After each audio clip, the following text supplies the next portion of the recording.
uma autobiografia do Martin Luther King. Estamos aqui no capítulo 4, vai ser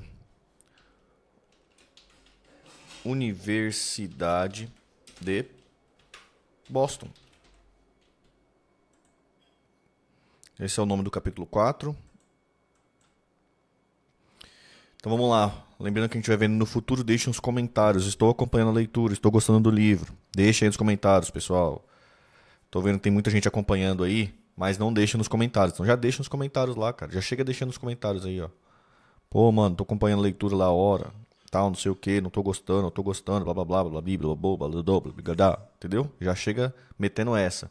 Deixa eu curtir também e compartilhe com alguém que possa gostar aí. Se você acha, putz, mano, aquele meu amigo lá, aquela minha amiga, aquele meu crush, né? Crush. Talvez possa gostar dessa leiturinha aqui. Então já chega deixando para ele a compartilhar lá no Zap. E aí você já aproveita para puxar aquele assunto maroto, né? Tem toda uma tática aí, táticas milionárias. Demorou? Lembrando sempre aí, quem puder, que quiser incentivar, sendo membro do canal, ajudando através do Pix aqui. Se for usar esse QR Code aqui, ó. Eita, olha o toque. Não se esqueça de deixar seu nome na mensagem, porque ela aparece aqui na tela e plim, plim. Beleza?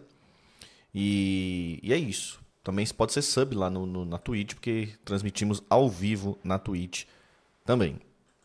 Bora lá então, capítulo 4, a Universidade de Boston. Como um jovem que tinha quase toda a vida pela frente, cedo decidi dedicá-la a algo eterno e absoluto. Não a esses pequenos deuses que hoje estão aqui e amanhã se foram, mas ao Deus que é o mesmo de ontem, hoje e sempre. Deixa eu abaixar só a música aqui um pouco, tá muito alto. 13 de setembro de 51, King entra na Escola de Teologia da Universidade de Boston. Em 25 de fevereiro de 53, morre Edgar S. Bridgman, seu orientador acadêmico. Em junho de 55, recebe o doutorado em Teologia Sistemática pela Universidade de Boston. O estágio seguinte da minha peregrinação intelectual rumo à não-violência veio durante os meus estudos de doutorado na Universidade de Boston. Ali, tive a oportunidade de conversar com muitos expoentes da não-violência, tanto os estudantes quanto pessoas em visita aos campos. A Escola de Teologia da Universidade de Boston, sob a influência do decano Walter Mulder e do professor Alan Knight Chalmer, tinha profunda simpatia pela posição pacifista. Tanto Mulder quanto Chalmers nutriam uma paixão pela justiça social. Nunca se tinha a impressão de que essa paixão se baseasse num otimismo superficial com respeito à natureza humana, mas numa fé profunda nas possibilidades dos seres humanos quando se permitiam tornar-se colaboradores de Deus. Minha associação com homens como esses também me fez aprofundar meu interesse. E é claro que muitos dos estudos que continuei fazendo a respeito da filosofia e da teoria da não-violência foram naturalmente influenciados por meus pensamentos. Teologicamente, eu ainda me via sustentando a posição liberal. Eu tinha vindo a perceber, mais do que antes, que havia certas qualidades persistentes no liberalismo que toda a cacofonia vociferante e fundamentalista e da neo-ortodoxia jamais poderiam destruir. Entretanto, enquanto estava em Boston, me tornei muito mais simpático à posição neo-ortodoxa do que havia sido nos anos anteriores. Isso não significa que eu aceitasse a neo-ortodoxia como um corpo doutrinário, mas eu a considerava uma correção necessária a um liberalismo que tinha ficado muito raso e se rendera com muita facilidade à cultura moderna. A neo-ortodoxia certamente tinha um mérito de nos chamar de volta às profundezas da fé cristã. Também cheguei à conclusão de que Reynold Niebuhr havia enfatizado exageradamente a corrupção da natureza humana. Seu pessimismo em relação à natureza humana não era contrabalanceado por um otimismo com respeito à natureza divina. Ele estava tão envolvido em diagnosticar a doença do pecado humano que negligenciava a cura pela graça. Estudei filosofia e teologia na Universidade de Boston com Edgar S. Bridgman e L. Arrows de Wolfe. Fiz a maior parte dos meus trabalhos com o Dr. Wolfe, que é um querido amigo meu, e evidentemente foi muito influenciado por ele e pelo Dr. Bridgman. com quem tive a oportunidade de estudar antes de ele falecer. Foi, sobretudo, com esses professores que estudei a filosofia personalista. A teoria de que a chave para o significado da realidade final é encontrada na personalidade. Esse idealismo pessoal continua sendo até hoje a minha posição filosófica básica. A insistência do personalismo de que só a personalidade finita e infinita é, em alguma instância real, fortaleceu-me em duas convicções. Me deu o fundamento metafísico e psicológico para a ideia de um Deus pessoal, assim como a base metafísica, a dignidade e o valor de toda a personalidade humana. É uma carta agora, tá, pessoal? Uma carta pequena. Memórias da discriminação nos alojamentos durante a pós-graduação. Lembro-me muito bem de tentar encontrar um lugar para morar. Eu ia de lugar em lugar onde quer que houvesse anúncios de quartos para alugar. Eles estavam para alugar até que descobriam que eu era negro. Aí, subitamente, tinha acabado de ser alugados. Citado no Boston Globe, de 23 de abril de 1965. Essa era a carta. Pouco antes da morte do Dr. Brickman, comecei a estudar com ele a filosofia de Hegel. O curso mostrou-me, ao mesmo tempo, compensador e estimulante. Embora ele se concentrasse principalmente nos estudos de uma obra monumental de Hegel, a Fenomenologia do Espírito, eu passava minhas horas livres lendo dois outros livros dele, a Filosofia da História e a Filosofia do Direito. Havia aspectos da filosofia de Hegel dos quais eu discordava fortemente. Por exemplo, seu idealismo absoluto era para mim racionalmente infundado, pois tendia a encerrar a totalidade na unidade. Mas havia outros aspectos de seu pensamento que eu achava estimulantes. Sua afirmação de que a verdade é o todo levou-me a um método filosófico de coerência racional. Sua análise do processo dialético, a despeito de suas deficiências, me ajudou a perceber que o progresso vem com esforço. Meu trabalho na Universidade de Boston progredia muito bem. Tanto o Dr. Wolff quanto o Dr. Brickman ficaram impressionados. Completei meu trabalho de resistência e iniciei o processo de escrever minha dissertação. Seu título era Uma comparação da concepção de Deus no pensamento de Paul Tillich e Henry Nelson Wieman. O conceito de Deus foi escolhido em função do papel central que ocupa na religião e da necessidade sempre presente de interpretá-lo e esclarecê-lo. Tillich e Wieman foram escolhidos porque representavam tipos diferentes de teologia e porque ambos tiveram uma influência crescente no pensamento teológico e filosófico. Em 1954, terminei minha preparação formal, com forças intelectuais divergentes convergindo numa filosofia social positiva. Um dos princípios dessa filosofia era a convicção de que a resistência não violenta era uma das armas mais potentes disponíveis aos povos oprimidos em busca por justiça social. Curiosamente, nessa época eu tinha apenas uma compreensão e uma apreciação intelectuais dessa posição, sem a firme determinação de organizá-las numa situação socialmente efetiva. Redescobrindo valores perdidos. O que precisamos hoje em dia no mundo é de um grupo de homens e mulheres que defendam o que é certo e se opõem ao que é errado, onde quer que seja. Um grupo de pessoas que tenham percebido que algumas coisas são erradas, ainda que jamais tenham acontecido com elas. Algumas coisas são certas, quer alguém veja você fazendo-as ou não. Tudo o que eu quero dizer é que nosso mundo foi construído sobre alicerces morais. Deus o fez assim. Deus fez o universo baseado numa lei moral. O universo foi construído sobre alicerces morais. Existe algo nesse universo que confirma Carlyle quando diz: nenhuma mentira pode durar para sempre. Existe algo no universo que confirma William Cullen Bryant quando diz: a verdade exprimida à terra voltará a se erguer. Existe algo nesse universo que confirma James Russell Lowell quando diz: a verdade para sempre no andaime. O erro para sempre sobre... Não. A verdade para sempre no andaime, o erro para sempre sobre o trono, naquele andaime oscila o futuro, por trás da escuridão despercebido se encontra Deus, dentro das sombras mantendo o olhar sobre si mesmo. Existe algo nesse universo que confirma o autor bíblico quando diz: colherás o que plantastes. Como um jovem que tinha quase toda a vida pela frente, cedo decidi dedicá-la a algo eterno e absoluto. Não a esses pequenos deuses de hoje, que hoje estão aqui e amanhã se foram, mas ao Deus que é o mesmo ontem, hoje e sempre.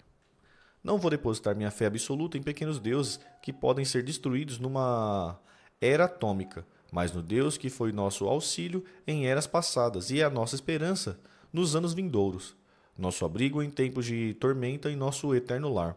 Esse é o Deus no qual deposito minha fé absoluta. O Deus de que falo nessa manhã é o Deus do universo e que permanecerá através das eras. Se é para irmos para frente essa manhã, devemos retroceder e encontrar Deus. Esse é o Deus que nos exige e ordena a devoção total.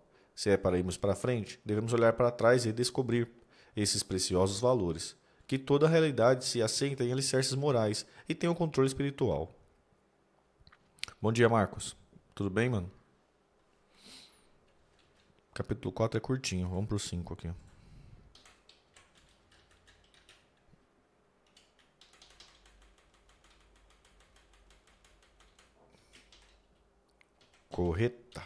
Coreta.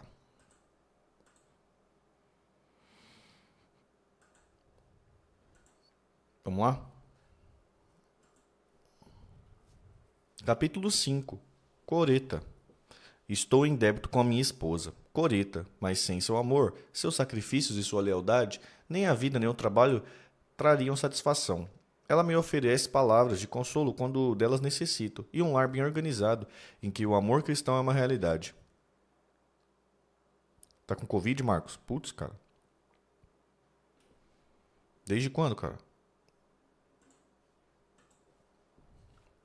27 de abril de 27. Coretta Scott nasce em Berger, Alabama. Janeiro de 52, Coretta e Marty são apresentados em Boston. Em junho de 53, Martin Luther King pai realiza o casamento em Marion, Alabama. Foi em Boston que conheci a atraente cantora Coretta Scott, por quem me apaixonei, cujos modos gentis e aparência tranquila não ocultavam seu espírito energético. Eu tinha conhecido muitas moças em Boston, mas nenhuma que particularmente me atraísse. Eu estava ficando cínico, então perguntei a Mary Powell. Acho que é Powell, igual o Baden Powell, tá ligado? O nome dela escreve. Mary Powell. Uma amiga de Atlanta que também era aluna do Conservatório de Música de Nova Inglaterra. Você conhece moças gentis e atraentes? Mary Powell nos apresentou e eu tive a sorte de conseguir o telefone de Coretta. Nós nos conhecemos por telefone. Aqui é o Martin Luther King. Uma amiga comum me falou de você e me deu seu telefone. Disse coisas maravilhosas a seu respeito. E eu gostaria muito de encontrá-lo e conversar com você. Conversamos por algum tempo. Você sabe que todo Napoleão tem o seu Waterloo. Sou como Napoleão. Estou no meu Waterloo e estou de joelhos. Gostaria de me encontrar com você e conversar um pouco mais. Talvez pudéssemos almoçar amanhã ou qualquer coisa assim. Ela concordou com o encontro. Eu passo e pego você. Eu tenho um Chevrolet verde que geralmente leva 10 minutos para ir da universidade até aí, mas amanhã eu vou fazer uns 7. Ela falou de várias coisas, não apenas de música. Nunca vou me esquecer que a primeira discussão que tivemos foi sobre a questão da injustiça racial e econômica e a questão da paz. Ela estava ativamente envolvida em movimentos que tratavam desses problemas. Depois de uma hora tomei a decisão e disse: então você sabe fazer outras coisas além de cantar? Sua cabeça também é boa. Você tem tudo o que eu sempre desejei numa mulher. Um dia deveríamos nos casar. Eu não queria uma mulher com a qual não pudesse me comunicar. Precisava de uma mulher que fosse tão dedicada quanto eu. Gostaria de dizer que a conduzir por esse caminho, mas devo admitir que nós os percorremos juntos porque ela era tão ativamente engajada e interessada quanto nos conhecemos como é agora. Eu disse à minha mãe: Coretta vai ser minha esposa. Em 18 de junho de 1953, nós nos casamos, embora tenhamos voltado a Marion para o casamento religioso celebrado por meu pai no amplo jardim dos Scott. Foi em Boston que começamos nossa vida de casados. Coretta Scott nasceu no sul. É de Marion, Alabama, e frequentou a faculdade, o Antioch College, em Ohio, tendo herdado de sua mãe, Bernice Scott, o talento musical, assim como a força de uma determinação serena. Ela prosseguiu com a ajuda de uma bolsa de estudos para chegar ao Conservatório da Nova Inglaterra, em Boston. Queria ser cantora clássica. Era meio soprano e tenho certeza de que teria prosseguido nessa área se um pastor batista não tivesse interrompido sua carreira. O pai de Coretta, Obi Scott, um homem baixo e atarracado, de pele escura, era forte e corajoso. As pessoas sentem uma forte atração por ele em função de sua personalidade calorosa. Ele gosta das pessoas e está sempre pronto a ajudá-las em caso de necessidade. Embora criado numa fazenda, Obi Scott sempre se preocupou em montar um negócio próprio. Finalmente conseguiu e administrava uma firma de caminhões, uma combinação de posto de gasolina e armazém em uma granja de galinhas. A despeito das represálias e ameaças de seus concorrentes brancos, ele tentou ir em frente nesses vários negócios e prover uma vida decente à sua família. Nunca foi um pai Tomás, mas teve de aguentar certos insultos e até humilhações para sobreviver em sua comunidade, o que é surpreendente é que ele passou por tudo isso com uma coragem inquebrantável, sem se tornar amargo. Coretta frequentemente fazia comparações entre mim e seu pai. Mesmo no início do nosso namoro, ela costumava dizer: "Você me lembra tanto meu pai." Não creio que nenhum outro cumprimento fosse capaz de inflar tanto o ego de um homem. Uma carta agora, tá, gente? Desde domingo, sintomas leves. Pô, melhoras, Marcos. Carta a Coretta. Querida, sinto muito falta de você. Na verdade, sinto falta demais. Nunca tinha percebido que você era uma parte tão íntima da minha vida. Minha vida sem você é como um ano sem a primavera que vem para iluminar e aquecer uma atmosfera saturada pela brisa gelada e sombria do inverno. Ah, me desculpe, querida. Eu não queria entrar num voo poético e romântico como este. Mais de que de outra forma poderia expressar as profundas emoções da vida e não ser pela poesia, a não ser pela poesia?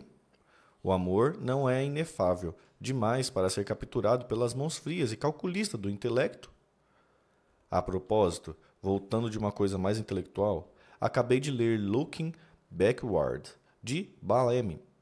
Foi ao mesmo tempo estimulante e fascinante. Não há dúvida disso. Bellamy tinha a perspicácia de um profeta social, além da mente inquisidora de um cientista social. Gostei desse livro porque grande parte de seu conteúdo está de acordo com as minhas ideias. Imagino que você saiba que sou mais socialista do que capitalista em matéria de teoria econômica, mas não me oponho tanto ao capitalismo a ponto de deixar de perceber seus relativos méritos. Ele começou com um motivo nobre e elevado, ou seja, acabar com o monopólio comercial da nobreza. Mas, como a maioria dos sistemas humanos, caiu vítima da própria coisa contra a qual se revoltava. Assim, hoje em dia, o capitalismo ultrapassou o seu prazo de validade. Ele trouxe consigo um sistema que tira das massas aquilo que elas necessitam para dar coisas luxuosas às classes abastadas.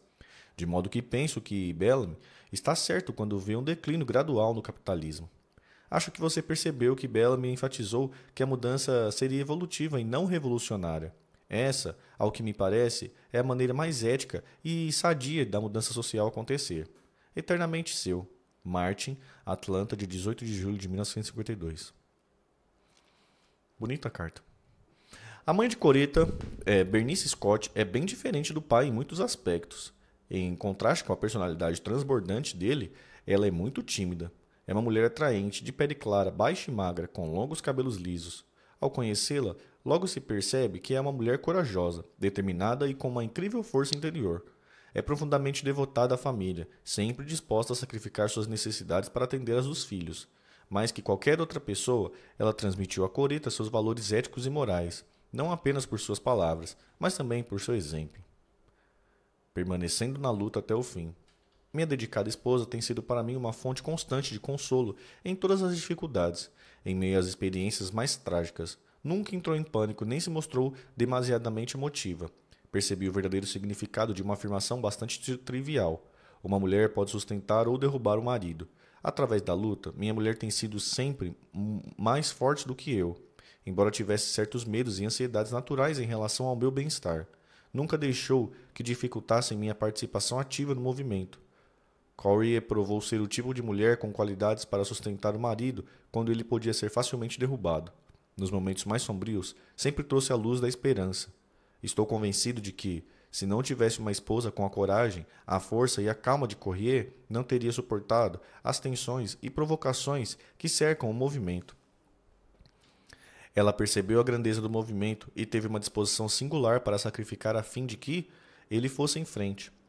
Se eu já tivesse alguma coisa nessa luta, não, se eu já fiz alguma coisa nessa luta, é porque tenho por trás de mim, ao meu lado, uma companheira dedicada, compreensiva, devotada e paciente na pessoa de minha esposa. Posso me lembrar do momento em que tive de afastá-la para sua segurança. Passava-se alguns dias e ela estava de volta ao lar, porque ali queria estar. Outra carta, gente. Carta a Coreta.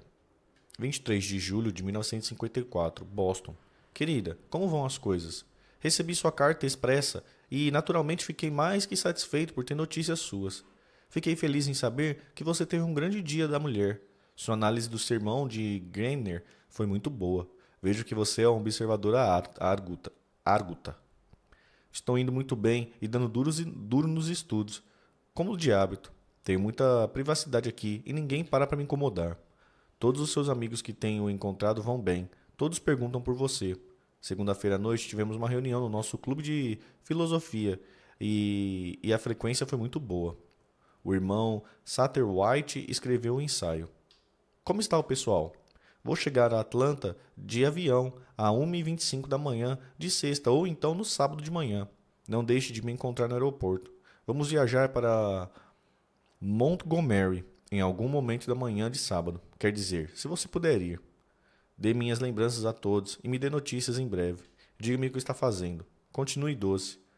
Vejo você em breve. Seu querido, Martin.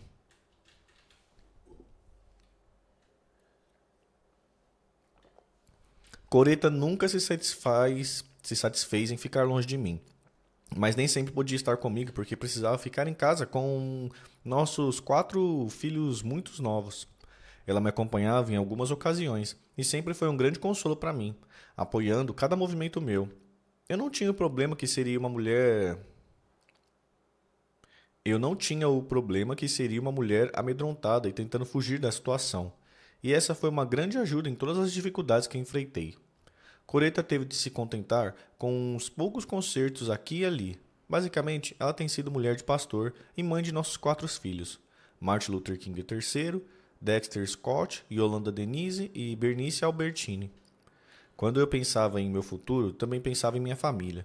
Tinha de pensar também no que é melhor para eles. Um dos aspectos frustrantes da minha vida tem sido as grandes demandas que surgem em resultado do meu envolvimento no movimento dos direitos civis e na luta por justiça e paz. Tenho de ficar muito tempo afastado de casa, e isso me deixa longe da família. É impossível arcar com as responsabilidades de pai e marido quando se tem esse tipo de demanda.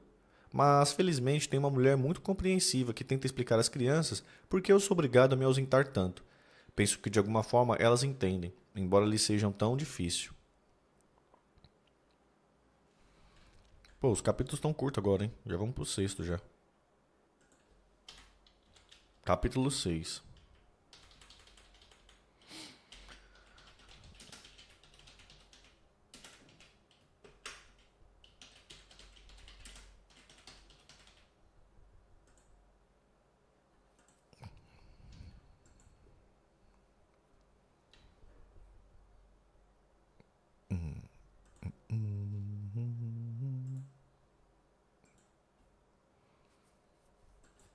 Vamos lá? Capítulo 6. Igreja Batista da Avenida Dexter. Vocês, frequentadores da Igreja Batista da Avenida Dexter, me convocaram a servir como pastor desse histórico templo, e eu aceitei o chamado com prazer. É com uma gratidão mais que desinteressadas que lhes ofereço o meu agradecimento por me proporcionar essa grande honra. Aceito o pastorado tremendamente conciso das enormes responsabilidades que o acompanham. Ao contrário de um pensamento superficial, as responsabilidades do pastor são desconcertantes e surpreendentes. Elas pesam sobre o homem como um todo. 24 de janeiro de 54, King faz o sermão experimental na Igreja Batista da Avenida Dexter, em Montgomery, Alabama. 28 de fevereiro de 54 também faz como convidado o sermão na Segunda Igreja Batista de Detroit, Michigan. Em 14 de abril também de 54, aceita a convocação para o pastorado na Dexter. E 2 de maio também de 54 faz seu primeiro sermão como pastor da Dexter. 31 de outubro torna-se oficialmente o pastor da Dexter. King, pai, faz o sermão de posse. E dia 26 de agosto já de 55, Rosa Parks secretária da sede da Associação Nacional para o Progresso das Pessoas de Cor, em Montgomery, informa King de sua eleição para o comitê executivo. 17 de novembro de 55, nessa primeira fila, Yolanda Denise. Depois de frequentar a escola durante 21 anos ininterruptos, cheguei ao momento gratificante de cumprir os requisitos de residência para um doutorado. A principal tarefa remanescente era escrever minha tese. Nesse meio tempo, percebi que seria prudente começar a procurar um emprego. Eu não tinha certeza quanto à área do sacerdócio em que desejava me estabelecer. Tinha tido grande satisfação com o pastorado, quase chegando a ponto de sentir que meu serviço poderia render melhor nessa área. Nunca consegui tirar a cabeça da ideia de que deveria dedicar-me um pouco ao ensino, mas sentia grande satisfação com o pastorado. 2 igrejas do leste, uma em Massachusetts e outra em Nova York, haviam demonstrado interesse em me chamar. 3 faculdades tinham me oferecido posições atrativas e desafiadoras. Uma de professor, outra de supervisor e a terceira de administrador. Enquanto pensava sobre essas ofertas, recebi uma carta dos administradores da Igreja Batista da Avenida Dexter, em Montgomery, dizendo que estavam sem pastor e ficariam satisfeitos em me ter como pregador quando voltasse àquela região do país. Tinham ouvido falar de mim através de meu pai, em Atlanta. Escrevi imediatamente dizendo que voltaria para casa para os feriados de Natal e ficaria feliz em ir para Montgomery para uma pregação no domingo de janeiro. A Igreja Batista da Avenida Dexter tinha uma história rica. Muitos pastores destacados haviam servido lá, inclusive o Dr. Vernon Jones. Era uma igreja bonita, com possibilidades ainda maiores. Acho que Martin Luther King não seria nem republicano nem democrata. Ele estava em outro patamar. Putz, eu sei pouco sobre isso, Marcos. Pra ser sincero, eu também sei pouco sobre Martin Luther King, por isso que eu tô, acho que, tão interessado nesse livro. Bom dia, G. Tudo bem? Pedindo a orientação de Deus. Numa tarde fria de sábado, em janeiro de 1954, peguei o carro e fui a Atlanta, Geórgia, a Montgomery, Alabama, para um desses dias claros de inverno, em que o sol enfeitava os céus com toda a sua beleza radiante. Depois de entrar na autoestrada, resolvi ligar o rádio. Felizmente, a Metropolitan Opera estava no ar com a apresentação de uma das minhas óperas favoritas, Lúcia de Lammermoor, de Donizete. Assim, com a cativante beleza do interior, a inspiração da música inimitável de Donizete e o esplendor inigualável dos céus, a monotonia que costuma acompanhar uma viagem de carro relativamente longa, sobretudo quando se está só, foi absorvida em diversões expressivas. Após cerca de 4 horas de viagem, cheguei a Montgomery. Embora já tivesse passado pela cidade antes, nunca tinha estado lá para uma verdadeira visita. Agora teria a oportunidade de passar alguns dias nessa linda cidadezinha, que tem a honra de ser uma das cidades mais antigas dos Estados Unidos. Ela ocupa uma área montanhosa em torno de uma curva acentuada do rio Alabama, no meio de uma terra de lavoura rica e fértil. Assim que cheguei, um amigo fez a gentileza de me levar à Igreja Batista da Avenida Dexter, onde eu deveria pregar na manhã seguinte. Uma sólida estrutura de tijolos erguidas na época da reconstrução. Ela ficava na esquina de um simpático quarteirão, não longe do centro da cidade. Ao nos dirigirmos para lá, notei, cruzando diagonalmente a praça, um prédio majestosamente branco de proporções impressionantes e uma beleza arrebatadora. O Capitólio Estadual, um dos mais belos exemplos de arquitetura clássica georgiana nos Estados Unidos, ali, em 7 de janeiro de 1861, o Alabama decidiu separar-se da União e, em 18 de fevereiro, na escadaria do Pórtico, Jefferson Davis fez seu juramento como presidente dos Estados Unidos Confederados. Por esse motivo, Montgomery tem sido conhecida através dos anos como o berço da Confederação. Ali foi confeccionada a desfraldada da primeira bandeira da Confederação. Muitas vezes, nos anos seguintes, da escadaria da Igreja Batista da Avenida Dexter, eu iria ver essa imponente lembrança da Confederação. Sábado à noite, quando comecei a examinar meu sermão, tomei consciência de uma certa ansiedade. Embora já tivesse pregado muitas vezes, tenho sido pastor auxiliar na igreja de meu pai, em Atlanta, durante 4 anos, e responsável pelas pregações por 3 verões inteiros. Eu nunca tinha feito isso numa situação em que fosse o candidato ao pastorado. Numa situação dessas, não se pode deixar de ter consciência do fato de estar sendo julgado. Muitas perguntas me vieram à mente. Qual seria a melhor forma de impressionar a congregação? Deveria tentar interessá-la demonstrando erudição? Ou deveria pregar exatamente como sempre havia feito, dependendo, em última instância, da inspiração do Espírito Divino? Resolvi tomar esse último curso. Fiquei repetindo para mim mesmo: mantenha Martin Luther King no pano de fundo e Deus na frente do palco e tudo vai dar certo. Lembre-se de que você é um canal do Evangelho e não a fonte. Com essas palavras em meus lábios, me ajoelhei e fiz minha oração regular noturna.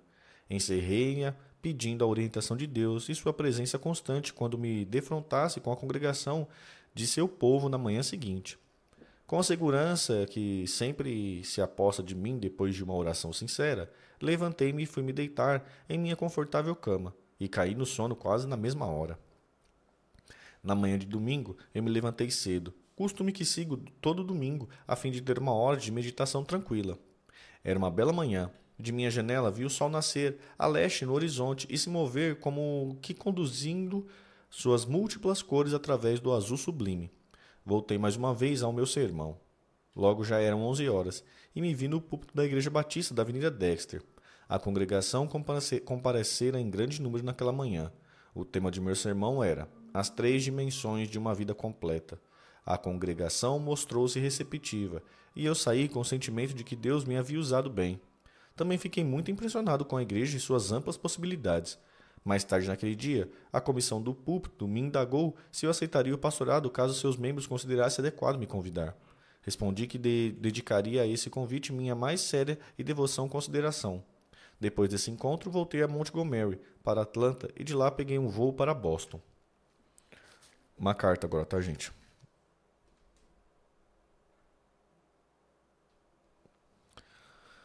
As três dimensões de uma vida plena.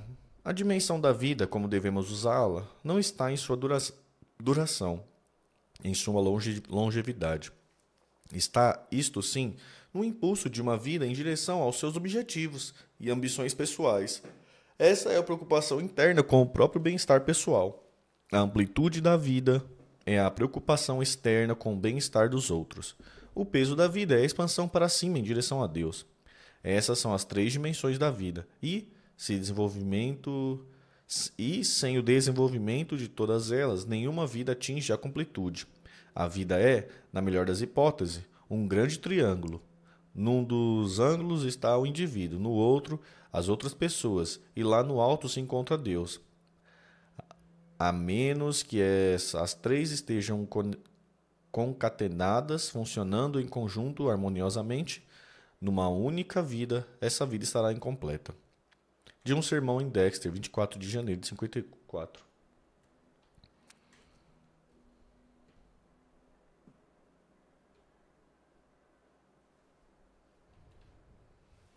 Vamos água.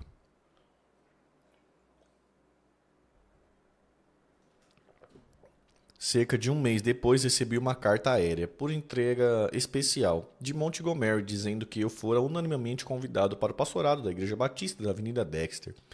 Fiquei muito feliz com a oferta, mas não respondi de imediato. Agora precisava enfrentar o problema de o que fazer com as diversas ofertas que me tinham sido feitas.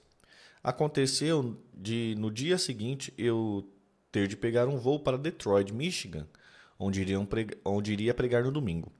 Durante todo o percurso, fiquei pensando nesse assunto importante. Era um daqueles dias turbulentos em que as nuvens paravam muito baixo, mas quando o avião ultrapassou a camada de nuvens, a agitação do voo logo passou. Enquanto eu voava, observando os lençóis de nuvens prateadas e brilhantes abaixo de mim e a sombra do azul profundo acima, várias coisas me vieram à mente. Nessa época, eu estava dividido entre duas direções. De um lado, tendia ao pastorado, mas de outro, ao trabalho educacional. Que caminho deveria seguir? E se aceitasse uma igreja, será que teria de ser no sul, com todas as implicações trágicas da segregação, ou num dos púlpitos disponíveis no norte? Agora pensei, eu no avião, que me levava a Detroit. Eu tinha uma chance de escapar da longa noite de segregação. Poderia tornar uma sociedade tolerante em relação ao sistema que o abominava desde a infância? Essas questões continuavam sem respostas quando voltei para Boston. Eu as discuti com minha mulher, Coreta. Estávamos casados havia menos de um ano, e descobri que ela também hesitava quanto a retornar ao sul. Discutimos a questão importantíssima que era criar nossos filhos sobre os grilhões da segregação. A questão da carreira musical de minha mulher também veio à tona. Ela estava certa de que numa cidade do norte propiciaria maiores oportunidades para prosseguir nos estudos do que qualquer cidade do interior do sul. Durante vários dias conversamos, refletimos e rezamos sobre cada um desses assuntos. Finalmente concordamos que, apesar de desvantagens e dos inevitáveis sacrifícios, prestaríamos um melhor serviço em nosso sul nativo. Chegamos à conclusão de que tínhamos uma obrigação moral de retornar, ao menos por alguns anos. O sul, afinal de contas, era o nosso lar. Apesar de suas deficiências, tínhamos um desejo verdadeiro de fazer alguma coisa em relação aos problemas que nos haviam afligido de modo tão profundo na juventude. Nunca quisemos ser considerados espectadores não envolvidos. Como a discriminação racial era mais intensa no sul, achávamos que os negros que tinham recebido parte de sua instrução em outras regiões do país deveriam voltar para compartilhar seus contatos e suas experiências educacionais mais amplas. Além disso, apesar de termos de sacrificar grande parte da vida cultural que amávamos, apesar da existência do sistema segregacional de Jim Crow, que nunca deixava de nos lembrar da cor da nossa pele, achávamos que algo importante estava acontecendo no sul e queremos estar lá para testemunhar. Com essa decisão, minha inclinação para o pastorado superou temporariamente meu desejo de ensinar, e decidi aceitar o convite da Dexter por alguns anos e satisfazer, depois, meu apego pela cultura, retornando à área educacional. E assim voltei a Montgomery, em função de meu desejo de dedicar pelo menos 4 meses de trabalho intensivo à minha tese de doutorado. Pedi para não assumir o pastorado em tempo integral, até dia 1º de setembro de 54, o que me foi concedido. Concordei, contudo, em voltar lá pelo menos uma vez por mês para manter as coisas caminhando serenamente nesse período intermediário. Nos 4 meses seguintes, fui um passageiro regular nos voos entre Boston e Montgomery. Num domingo de maio de 54, fiz meu primeiro sermão como pastor da Igreja Batista da Avenida Dexter. É significativo o fato de eu assumir o pastorado da Dexter no período dos mais cruciais da história mundial, num período em que as chamas da guerra podem se erguer a qualquer momento para atingir de vermelho os céus do nosso planeta sombrio e lúgubre, num período em que o homem sabe muito bem que sem uma orientação adequada toda a civilização pode ser lançada ao abismo da destruição, num período em que o homem está vivenciando em todos os domínios da vida a desarticulação e o conflito, a autodestruição, o desespero e a ansiedade sem sentido. Hoje em dia, homens que praticamente ontem ridicularizavam a Igreja de Cristo, agora lhe pedem que ensine o caminho que o leva ao paraíso da paz e a felicidade. Temos de dar uma resposta à nossa geração. Dexter, tal como todas as outras igrejas, precisa de alguma forma conduzir homens e mulheres de uma geração decadente às altas montanhas da paz e da salvação. Devemos dar aos homens e mulheres, quase todos à beira do desespero, uma direção na vida. Rezo a Deus que sejamos capazes de conduzir a Dexter nessa urgente missão. Eu me apresento a vocês sem ter nada especial a oferecer. Não tenho a pretensão de ser um grande pregador, ou mesmo intelectual profundo. De certo, não tenho nenhuma pretensão de infiabilidade. Ela está reservada às alturas do divino, não às profundezas do humano. A cada momento tenho consciência da minha finitude, sabendo com clareza que nunca fui banhado na luz da onisciência nem batizado nas águas da onipotência. Apresento-me a vocês unicamente com a afirmação de ser um servo de Cristo e com o sentimento de depender da sua graça para a minha liderança. Venho com o sentimento de ter sido convidado para pregar e liderar o povo de Deus. Senti-me como Jeremias. A palavra de Deus é em meu coração como fogo ardente encerrado nos meus ossos. Tal qual Amós, percebi que, quando Deus fala, quem pode deixar de profetizar? Senti como Jesus que o Espírito do Senhor está em mim, pois ele me designou a pregar o Evangelho para os pobres, curar os desolados, pregar as solturas dos cativos e libertar os oprimidos. Bonita pregação, hein? Good pregação, hein? Que isso, brasileirinho. Que isso, americaninha. Que isso, hein?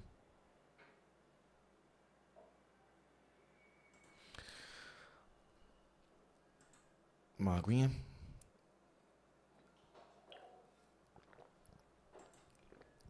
Iniciei meu pastorado em tempo integral. Montgomery não era estranha à Coreta, pois sua casa ficava a apenas 120 quilômetros de distância. Eu brincava com ela dizendo que deveria estar grata. Se não tivesse casado comigo, eu estaria em Marion, Alabama, colhendo algodão. Desde a adolescência, ela tinha respirado os ares das escolas dessegregadas e sido bem recebida em casas de brancos. Agora, preparando-se para um retorno ao sul por um longo tempo, ela visitou a área negra da cidade, onde iríamos viver, sem opção. Viu negros amontoados nas traseiras de ônibus segregados e soube que também teria de viajar ali. Mas na mesma visita, foi apresentada à igreja e cordialmente recebida por sua gentil congregação e com seu senso de otimismo e equilíbrio, que seria meu apoio constante em tempos vindouros, colocou sua fé ao lado das oportunidades e do desafio ao serviço cristão oferecido pela Dexter e pela comunidade de Montgomery. O trabalho na igreja foi, desde o início, estimulante. Passamos as primeiras semanas de outono de 54 formulando um programa que seria significativo para a congregação. Eu estava ansioso por mudar a impressão da comunidade de que a Dexter era uma espécie de igreja aristocrática voltada para determinada classe. Frequentemente se referiam a ela como a Igreja dos Abonados. Revoltando-me contra essa ideia, eu estava convencido de que o culto é, na melhor das hipóteses, uma experiência social com pessoas de todos os níveis se reunindo para concretizar sua unicidade e sua união com Deus. Sempre que a igreja, conscientemente ou não, se volta para uma única classe, ela perde a força espiritual da doutrina do não importa quem esteja vindo, que venha, e corre o perigo de se tornar pouco mais que um clube social com a tênue verniz de religiosidade. Por muitos meses tive de dividir meus esforços entre terminar minha tese e desempenhar minhas funções na igreja. Continuei a dar duro nos estudos como sempre. Levantava-me às 5:30 da manhã e passava 3 horas escrevendo a tese, voltando tarde da noite para outras 3 horas. O restante do dia dedicado ao trabalho na igreja, incluindo, além do serviço semanal, matrimônios, funerais e consultas pessoais. Um dia por semana devotava-me a visita e orações com membros que estavam doentes ou, por outros motivos, confinados às suas casas. Em 1º de setembro de 1954, nós nos mudamos para o presbitério e comecei a me dedicar ao pastorado em tempo integral. Os primeiros meses foram ocupados com as tarefas usuais de travar conhecimento com uma nova casa, um novo emprego, uma nova cidade. Havia amizades antigas a contatar e novas amizades a serem feitas. E pouco tempo para olhar além das nossas vidas privadas e enxergar a comunidade à nossa volta. Bom dia, Vieira. Tudo bem, mano? Minha posse na Dexter foi realizada em 31 de outubro. Papai veio fazer o sermão e trouxe com ele umas 100 pessoas. Foi um grande sucesso. Membros das igrejas Batista e Ebenezer estiveram presentes e deram suas contribuições. Sua presença em grande número significou muito para mim naquele início de pastorado. Sua generosidade e sua grandeza estavam em primeiro plano e continuaram a me provar que só havia uma Ebenezer. Eu me senti como uma dívida muito grande e me lembraria dessa ocasião enquanto as cordas da memória se mantivessem esticadas. Eu tomava parte ativa nos problemas sociais do momento. Insistia em que cada membro da igreja se registrasse como eleitor, participasse da NAACP e organizasse dentro da igreja um comitê de ação social e política, destinado a manter a congregação inteligentemente informada das condições sociais, políticas e econômicas. A tarefa do Comitê da Associação Social e Política incluíam, entre outras, sustentar diante da congregação a importância da NAACP e a necessidade de se registrarem como eleitores e, durante as eleições estaduais e nacionais, patrocinar fóruns e assembleias para discutir os principais temas. 2 membros do comitê, John Anno Robinson e Rufus Lewis, estiveram entre as primeiras pessoas a se destacarem no boicote ao ônibus, que logo mobilizaria a força latente da comunidade negra de Montgomery. Carta, gente. Uma carta. Vendo além de nossas circunstâncias. O negro que passa por situações amargas e angustiantes em função de algum branco perverso é tentado a enxergar todos os brancos como malignos, caso não consiga ver além de suas circunstâncias. Mas no momento em que enxerga além de suas circunstâncias e vê a situação como um todo, descobre que alguns dos mais implacáveis e veementes defensores da igualdade racial são pessoas brancas consagradas. Não podemos esquecer que uma organização tão nobre quanto a Associação Nacional para o Progresso de Pessoas de Cor foi organizada por brancos e até hoje tem grande apoio de brancos no norte e no sul. De um sermão na Dexter em 18 de setembro de 1955. Entrei para a seção local da NAACP e comecei a me interessar ativamente pela implantação de seu programa na própria comunidade. Frequentando a maioria das reuniões mensais, fui colocando frente a frente com alguns dos problemas raciais que atormentavam a comunidade, sobretudo as que envolviam os tribunais. Na época em que comecei a trabalhar na NAACP, o Conselho de Relações Humanas do Alabama também atraiu minha atenção. Esse grupo interracial dedicava-se às relações humanas no Estado e utilizava métodos educativos para atingir sua finalidade.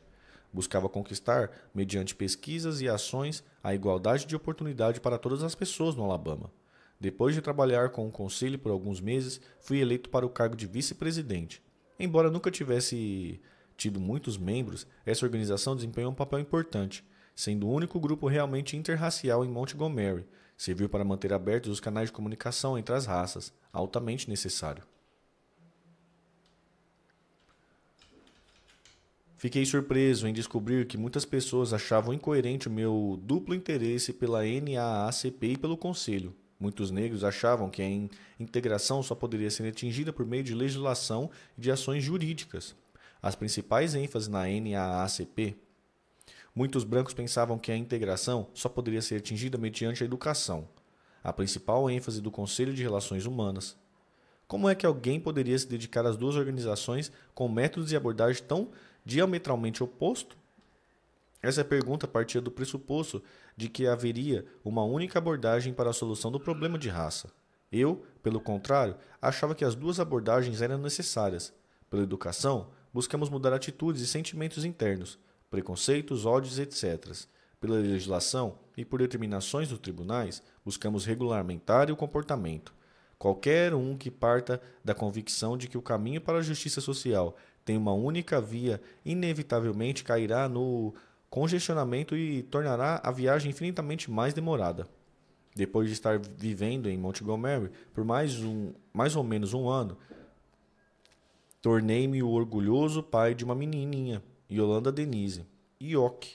Era uma garotinha grande, pesava 4,3 kg, mantinha o pai bem ocupado engatinhando pelo chão. E então começou o boicote dos ônibus.